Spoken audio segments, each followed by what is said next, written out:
கார்த்திக் ஒரிஜினாலிட்டின்னு ஒரு short film நடிச்சிருக்காரு. அந்த டான்ஸ் ஆடி இருப்பாரு. போய் சர்ச் பண்ணி பாருங்க.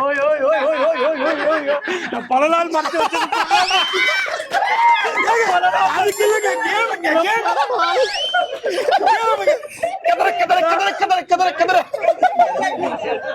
பல நாள் மறைச்சு வச்சிருந்தா போட்டு உடைச்சா மொத்தமா க்ளோஸ்.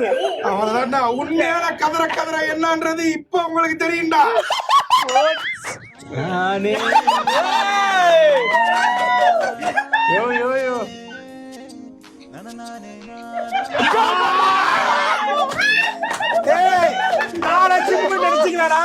நேபாளி படத்துல சிம்பு நடிச்சா எப்படி இருக்கும்?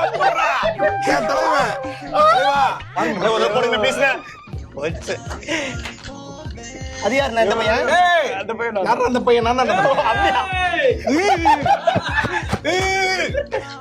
பாடுறா மச்சான பாடுறா வா மச்சான்.